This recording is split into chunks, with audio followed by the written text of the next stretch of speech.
Praise the Lord. फिर से क्या प्रेज द लॉर्ड। मालूम है हम लोग किसकी आराधना कर रहे हैं? जीवित परमेश्वर की। आवाज हमारी जीवित होनी चाहिए, है ना? ऐसे नहीं कि बैठे हैं ठीक है बोल रहे हैं, लोग का काम है, लेकिन मालूम है हर एक शख्स जो खुदा की हुजूरी में आया है वो परमेश्वर की इबादत के लिए। हमको परमेश्वर ने जिंदगी पे इस जीवन पर रखा है, जिंदगी दी है, इसलिए दी है कि हम जयकार करें। हमारे आवाज हमको दी है कि हम परमेश्वर की महिमा करने पाए। मालूम है जब हम अपने परिवार को देखें और देखें इस बात को कि हमारा परिवार तरक्की कर रहा है, तो मालूम है क्या करते हैं? परमेश्वर का धन्यवाद करते हैं। हमने आशीष पाई अपनी पत्नी के द्वारा, हमने जाना यीशु को अपनी पत्नी के द्वारा, लेकिन उसके बाद हम आपको बताएं कि हम उसके बाद जब आगे बढ़ने लगे, हमने खुदा कलाम को पढ़ना शुरू किया, तो परमेश्वर ने जब हमें बुलाया और हमको बुला करके परमेश्वर ने आशीष दी कि हम खुदा की खिदमत कर रहे हैं। 26 साल से खुदा की खिदमत कर रहे हैं। मालूम है उसके बाद भी हम आपको बताएं कि हमारे बेटा अभी बोल रहा था, हमने कुछ नहीं सिखाया, कभी नहीं सिखाते हैं। हम अपने घर में कभी हमारी पत्नी पूछती इसका मतलब बताओ, तो हम उनको थोड़ा बहुत बताते हैं। हमारा बेटा पूछता कभी नहीं, हम सिखाते ही नहीं। हमारा मतलब है जब आप परमेश्वर के पास आएंगे, परमेश्वर से पूछेंगे, तब परमेश्वर आपसे बात करेगा। और मालूम है यही चीज है कि परमेश्वर बात करता है। ढेरों बार इस बात को यहाँ से बताया गया कि खुदा से मांगो और खुदा से मांगो। गीत होता है खुदा से मांगो और वो तुम्हें देगा। लेकिन मांग किससे रहे? हम मांगते लोगों से हैं।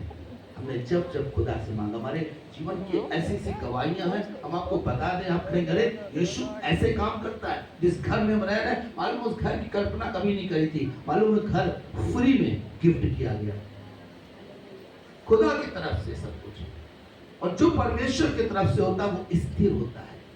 अब हमारा बेटा बता रहा था मरकुस, उसका 11 का 13 सीमा को याद है, और मालूम है फल की बात कर रहा था। लेकिन अगर 14वीं आयत को पढ़िए तो उसका पूरा हिस्सा खत्म हो जाएगा।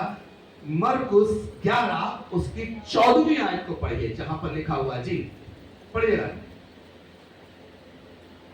मरकुस 11 उसकी 14वीं आयत जी।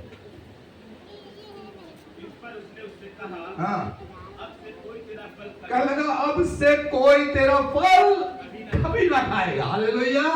कहला अब से तेरा फल कभी कोई ना खाने पाएगा। परमेश्वर के लोगों, जो फल हमारे जीवन में कोई नहीं चुरा सकता, ना चोर चुरा सकता है, ना दीमक खा सकती है। ये फल परमेश्वर की तरफ से हम आते हुए कि परमेश्वर हमें मालूम है यीशु मसीह अब हमें लेकर के आए हैं ताकि हम फलवंत होने पर हमारे जीवन में फल हो ऐसे हो कि कोई खाने ना पाए। हम जब पढ़ रहे हो बहुत लोग आते हैं ना टांग खींचने के लिए, कहिएगा शैतान मत्ती 4 के अंतिम में दिखेगा लिखा हुआ है शैतान दूर हो जा। तो हम इस बात को कहेंगे हे शैतान दूर हो जा, तो मालूम है हमारे फल को कोई खाने ना पाएगा। जो हमारे जीवन के फल हैं बढ़ते जाएंगे। हमने भी ऐसे फल को लिया था और मालूम है फलवंत होते चले गए, बढ़ते चले गए। आज खुदा की कृपा कर रहे हैं। आपकी जीवन बाइबल बताती है कि न बोने वाला कुछ है, न सींचने वाला कुछ है, लेकिन परमेश्वर है जो बढ़ाने वाला है। हमारे जीवन में परमेश्वर बढ़ाएगा, हमारे जीवन में परमेश्वर आशीष करेगा। आप देखिएगा हमारे बेटे ने जो बोला हमने कभी नहीं सिखाया। हम इसको कुछ नहीं सिखाते। कितने घंटे कमरे में रहता है। हम नीचे अब कभी आते हैं जब शाम को तो पूछते कहाँ है, पता चला ऊपर कमरे में। क्या कर रहे हो? चुपचाप जाते कभी कभी तो ये अपने कमरे में बाइबल पढ़ रहे होते। मालूम अच्छी चीज है, क्योंकि पेड़ अपने फल से पहचानते हैं। अगर हम सेवा कर रहे हैं तो जरूर होना चाहिए कि हमारे परिवार की सेवा करें। अगर हम खुदा में बढ़ रहे हैं तो जरूर होना चाहिए कि हमारा परिवार खुदा में बढ़े, और तब हमारे फल को कोई खाने ना पाएगा। परमेश्वर आपको आशीष दे।